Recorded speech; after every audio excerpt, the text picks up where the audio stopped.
Hi, I am Dr. Saqib Mansoor, and this is my channel Learning Anatomy for You. And today I will discuss with you the anatomy of the cavernous sinus. See, this is in blue, that is cavernous sinus, one on each side of the sella turcica. So this is one of the dural venous sinuses. The anatomy of the dural venous sinuses of all of them is discussed with you already in one of my previous lectures. And as we move on, yes, here you could see the video from my previous video on dural venous sinuses, a picture. Here you could see these are all the dural venous sinuses which drain ultimately into internal jugular vein. And here you could see this is the cavernous sinus lying on each side of the sella turcica of the sphenoid bone. Here you could see another picture. This was the same video.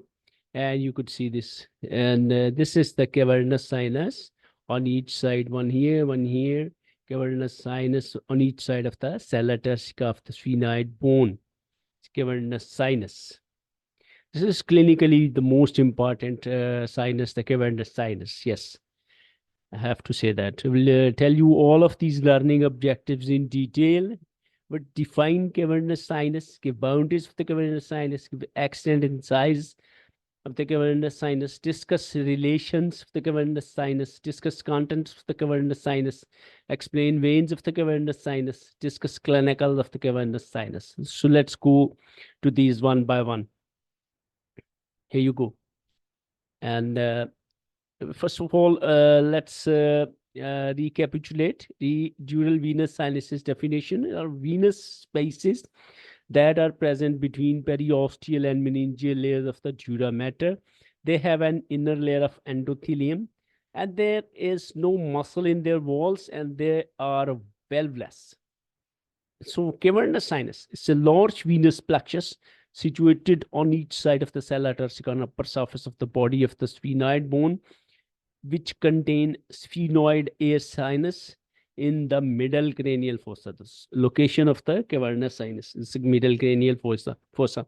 I told you already some most clinically significant dural sinuses, the cavernous sinuses. The boundaries. Cavernous sinus is placed in a space between the periosteum of the body of the sphenoid, that is outer layer of the dura mater, and a fold of the inner layer of the dura. Floor of the cavernous sinus is constituted by the endosteal dura mater. Roof, lateral wall, and medial wall are constituted by the meningeal dura mater. So let's talk about roof. On the medial side, the roof is continuous with the diaphragma celli. On the anterior aspect, the roof is attached to anterior and middle clinoid processes of the sphenoid bone. It gets perforated between these processes by the emerging internal carotid artery. On the posterior aspect, the roof has a triangular depression between the attached edge of the tentorium cerebelli to the posterior clinoid process and to the ridge raised by the free edge of the tentorium, while it extends forward to the anterior clinoid process. Then in the fourth, cranial nerves. The third is the oculomotor, and the fourth is your trochlear nerve, invaginate roof here, and after that run forwards in the lateral wall. That means between the dura and the endothelial lining, above the ophthalmic and maxillary branches of the fifth nerve. Let me get this laser for you. And here I go. And this is the laser. So the floor of the sinus is made up of a narrow strip of periosteum along base of the greater wing of the sphenoid, and the anterior wall of the cavernous sinus, medial end of the made up of the medial end of the superior orbital fissure. Posterior wall is formed by the petrous bone apex of the petrous temporal bone. Medial wall by the endosteum overlying the body of the sphenoid bone.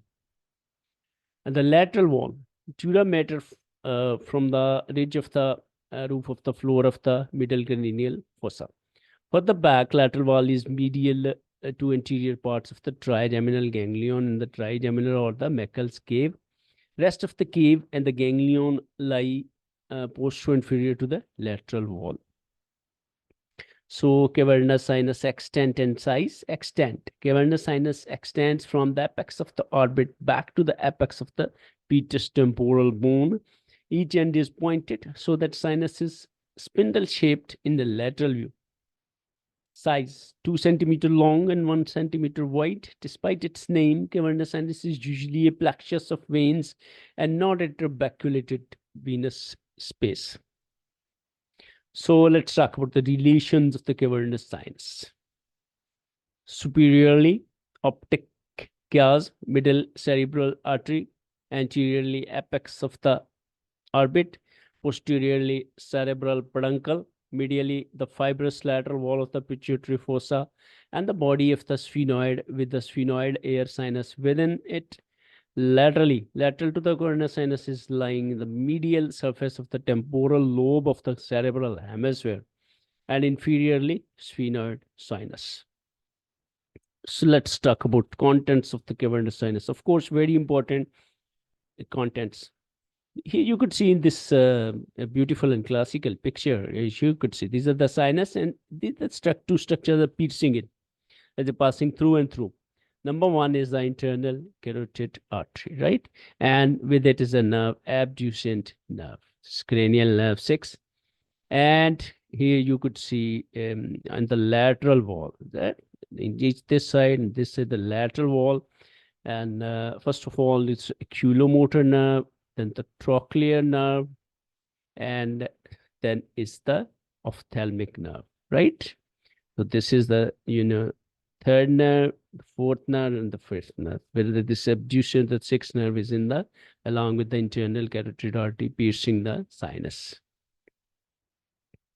Inside each cavernous sinus is lying the internal carotid artery, as shown you already, with its small branches, surrounded by a carotid plexus of sympathetic nerves and abducent nerve, cranial number 6, abducent. Oculomotor, cranial nerve 3, and trochlear, cranial number 4, in nerves plus 2 of the 3 divisions of the trigeminal nerve, cranial nerve 5, so trigeminal, get embedded in lateral wall of the sinus. I show you already which two nerves are they, branches of the trigeminal. Here you could see this. The number 1 is the ophthalmic nerve, and the number 2 is the maxillary nerve, not the mandibular. The mandibular passes through the foramen away. Contents of the cavernous sinus include structures that lie within the cavity, internal carotid artery and 6th nerve, cranial nerve. I have shown you already this abducent, and those embedded within the lateral wall, 3rd cranial nerve, 4th cranial nerve, that is oculomotor, and the trochlear and the ophthalmic and the maxillary branches of the 5th nerve, that is trigeminal nerve. I showed you, you could see this. These are the lateral wall. This is the structures within the cavernous sinus. I said, let's to evoke an interest for you and make the thing simple and interesting. We have included a mnemonic for that. That's a well-known mnemonic for the cavernous sinus, and its contents and their relative positions can be remembered with the below mnemonic O Tomcat. This is the mnemonic O Tomcat. So I will discuss you with this coronal section of the cavernous sinus. Here you could see this. And from this, you could see lateral wall. This is oculomotor nerve, trochlear nerve, and this is ophthalmic, and this is the maxillary. So this is the way O tom. This is O and this tom. And you could see then is the our CA. Cat is basically represent the point of joining of the two words. So the C and A, what are they? This is the common carotid. This is the internal carotid artery, and this is the abducent nerve A. So this is the O Tomcat. I showed you already these things in detail. Yes. And let's talk about each and every content in detail. Internal carotid artery curves upwards from foramen lacerum to enter the posterior part of the sinus and runs forwards within the sinus, where it deeply grooves the body of the sphenoid and the base of its greater wing. Then the artery curves upwards again to beats the roof of the sinus medial to the anterior clinoid process and turns backwards. Artery is accompanied by a plexus of the postganglionic sympathetic fibers from superior cervical ganglion. abducens nerve. Abducens nerve makes its entry to the back of the cavernous sinus after passing over the apex of the petus part of the temporal bone. However, it may enter inferior petrosal sinus beside the clivus and run along this sinus into the cavernous sinus, within which it runs forward on infralateral side of the internal carotid artery. At the anterior end of the cavernous sinus, it enters superior orbital fissure.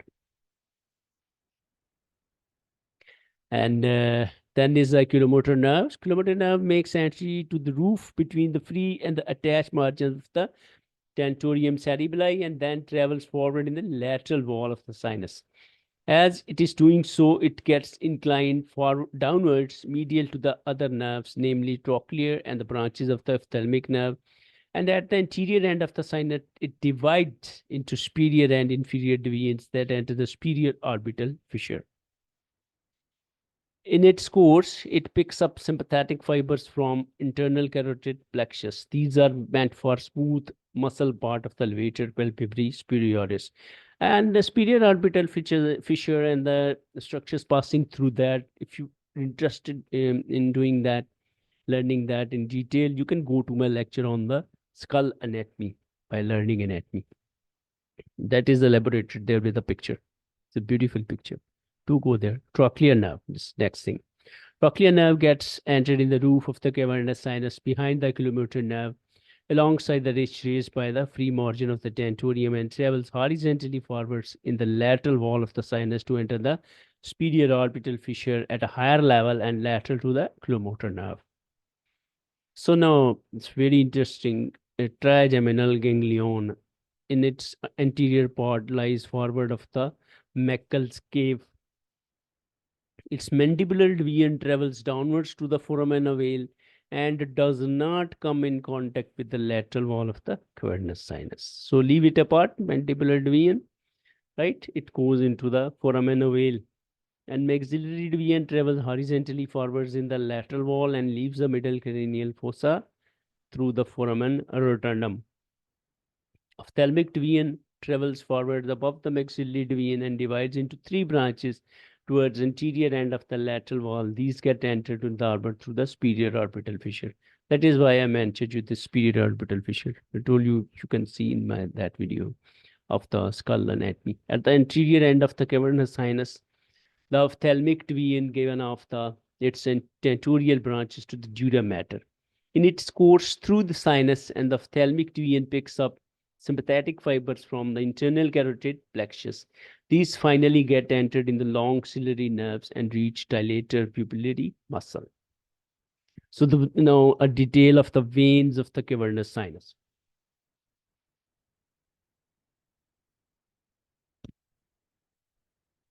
These are, I told you already, no valves in the cavernous sinus or its connected veins. Cavernous sinus receives blood from three sources, mainly orbit, vault bones, and the cerebral hemispheres. Cavernous sinus drain postero-inferiorly through superior and inferior petrosal sinuses and emissary veins to basilar and the pterygoid plexuses. So this is the cavernous sinus, and this is the basilar venous plexus of veins, right? So this is a drainage, one of the drainage. Pterygoid plexus of vein lies in infratemporal region and connects posteriorly via small maxillary vein with retromandibular vein in the neck. Here you could see, this is the maxillary, this is a pterygoid venous plexus, see the laser, right? This is the, pterygoid plexus of veins, and this is the maxillary vein. Here you could see this, and this connects it with this via the retromandibular vein. And anteriorly via deep facial vein with the facial vein on the face, deep facial vein. Here you could see, this is the pterygoid plexus, and this is the deep facial vein, and it connects with the facial vein. Cavernous sinus communicates with the pterygoid venous plexus by emissary veins, which mostly pass through the foramen ovale and the foramen lacerum. Here you could see, these are the emissary veins, and they connect with the cavernous sinus coming from the foramen lacerum and the foramen ovale.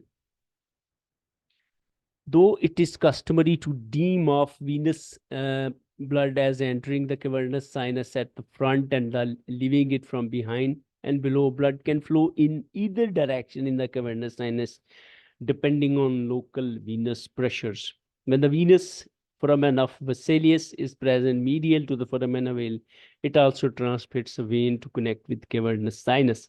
Superior ophthalmic vein passes back directly interior end of the sinus at the superior orbital fissure, and the inferior ophthalmic vein drains into both the pterygoid plexus and the cavernous sinus. Let's have a look at that.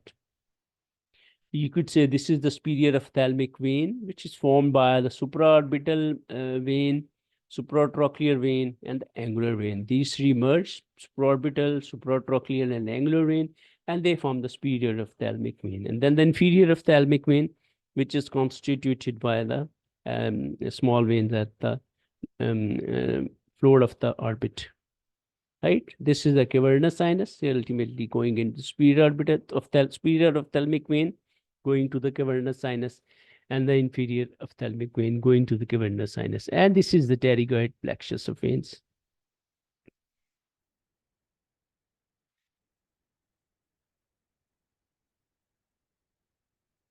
So superior, superficial, middle cerebral vein. Superficial, middle cerebral vein passes through the subarachnoid space and gets drained into the cavernous sinus by piercing its roof near the emerging internal carotid artery. Some inferior cerebral veins also get drained through the roof of the cavernous sinus. Sphenoparietal sinus runs just beneath the edge of the lesser wing of the sphenoid bone, lying between the two layers of the dura mater, and enters the sinus through its roof. Here you could see this is the sphenoparietal sinus. Here you could see this is the asterisk with it. Here you could see, right? Here it's going, I just told you. Right, that is the cavernous sinus. Superior petrosal sinus leaves the top of the posterior end and bridges a groove made by the underlying trigeminal nerve, runs back along upper border of the petrous bone between the two layers of the attached margin of the tentorium cerebelli. It enters the termination of the transverse sinus at commencements of the sigmoid sinus, superior petrosal sinus. Here you could see, this is the cavernous sinus. It leaves that and it's coming down, and here you could see this coming at the, here joining this sinus, which is this, it enters the termination of the transverse sinus at the commencement of the sigmoid sinus. This is the transverse sinus. It enters here with the sigmoid sinus, this superior petrosal sinus. Here you could see this is the transverse sinus. Yes. Inferior petrosal sinus is larger and empties the bulk of the blood from the cavernous sinus, right? It leaves the posterior end of the cavernous sinus beneath the petrosphenoidal ligament, a fibrous band stretched between the apex of the petrous part of the temporal bone at the side of the dorsum celli. It is at times partly ossified. Abduction nerve may get entered in this sinus and pass through it into the cavernous sinus. This is the inferior petrosal sinus. Inferior petrosal sinus. Here you could see it empties the bulk of the blood from this cavernous sinus. It also going into this sigmoid sinus. Inferior petrosal sinus runs between the two layers of the dura along the suture between apex of the petrous temporal bone at the side of the clivus, the occipital bone, enters the anterior compartment of the jugular foramen medial to the glossopharyngeal nerve, and then joins the internal jugular vein as its first highest tribute, inferior petrosal sinus. Here you could see this is the inferior petrosal sinus, and going into the internal jugular vein here. This is going there. This is the formation of the internal jugular vein, and it is the highest point of it. It joins that at its first tributary. Cavernous sinuses communicate with each other through the intercavernous sinuses, which constitute a small plexus that is lying between the two layers of dura of the floor of the pituitary fossa. At the anterior and a posterior intercavernous sinus lying also in the diaphragmus celli. And this is, you could see, these are the intercavernous sinuses. This is cavernous sinus on one side. This is the cavernous sinus on the other side. And these connect the two anterior intercavernous, and this is, okay. So these are the intercavernous sinuses. Hypophyseal veins also drain into cavernous sinus. So these were the veins, and a long discussion was that. I tried to maintain the interest. Factors helping propulsion of the venous blood. The pulsations of the internal carotid artery within the cavernous sinus are believed to help propulsion of the venous blood from the sinus, as does the gravity. And obviously the movement of the head. And a very, very interesting, and I told you the most clinically important sinus of all the dural venous sinuses is the cavernous sinus. So let's see its clinicals. It's danger triangle of the face, right? There are danger triangles in the danger areas in the face, danger area of the scalp. So this is a danger triangle of the face. Infection of the facial veins that spreads to the dural venous sinuses can be a result of the laceration of the nose or be started by squeezing pimples on the side of the nose and the upper lip. You could see this. This is the danger triangle. This is a triangle, upper lip, and to this to the bridge of the nose. So the whole nose is included, and the area of the upper lip. Any pustule, any pimple here, and any laceration, I'll tell you in detail what happens, and it can go directly into the cavernous sinus, leading to its thrombosis. And the spread is via the facial vein, pterygoid venous plexus, and the ophthalmic vein. It is of great clinical significance. I told you and showed you already this ophthalmic veins discussion. So the superficial and the superior and inferior ophthalmic veins, both, and the pterygoid plexus and the facial veins. I showed you already the pictures. As you can go back to the previous if you want to revise. The triangular area from the upper lip to the bridge of the nose. This is the danger triangle. Again, you see, this is the danger triangle. Cavernous sinus thrombosis is formation of the blood clot within the cavernous sinus and is a result of the bacterial infections induced usually by Staphylococcal aureus. Cavernous sinus thrombosis usually is a result of infection in the orbit, nasal sinuses, and the danger triangle, superior part of the face, sinuses, ears, or teeth. This is a result of, this is the discussion of the cavernous sinus thrombosis, formation of the blood clot. Septicemia, the blood infection, is a systemic disease that is the result of presence of ophthalmic organisms or their toxins in the bloodstream and is quite often associated with severe infections that can lead to meningitis and cavernous sinus thrombosis, both of which can cause neurologic damage and can be fatal. It can lead to death. Cavernous sinus thrombosis, cranial nerve 3 and 4 and ophthalmic and maxillary divisions of the cranial nerve 5 get compressed in the lateral wall of the sinus. Cranial nerve 6 and internal carotid artery with its periarterial plexus of the postganglionic sympathetic fibers get compressed in the central part of the sinus. That you can say the contents of the cavernous sinus can be involved. Cranial nerve 6 is typically affected first of all in a cavernous sinus thrombosis with their nerves being affected, with other nerves being affected later, right? At start, patients have an internal strabismus, medially deviated eyeball. Internal strabismus, which is a medially deviated eyeball, cranial nerve 6 lesion abducens. Afterwards, all eye movements are affected along with altered sensations in the skin of the upper face and the scalp. So cavernous sinus thrombosis may produce, which is the symptoms or signs, headache, papilledema, edema of the optic disc or nerve due to raised intracranial pressure, diplopia, the double vision loss due to damage of the optic nerve, the central artery and the vein of the retina, exophthalmos or proptosis, protrusion of the eyeball, sluggish pupillary responses to damage of sympathetic and parasympathetic nerves, meningitis, ophthalmoplegia, paralysis of the eye movement muscles, chemosis, swelling of the conjunctiva, and the paralysis of the cranial nerves, which traverse through the cavernous sinus. Infection commonly remains limited to only one sinus in the start, but it can spread to the opposite side via the intercavernous sinuses. You could see the classical picture of the cavernous sinus thrombosis, swelling of the right cheek. Here you could see this is the cavernous sinus thrombosis. Let us get to discuss its treatment of the cavernous sinus. Thrombosis can be treated by administration of higher dose antibiotics, and at times surgery is required to drain the infected sinuses. Corticosteroids can decrease inflammation and edema as injective therapy, right? So injective therapy. In addition, you can give corticosteroids.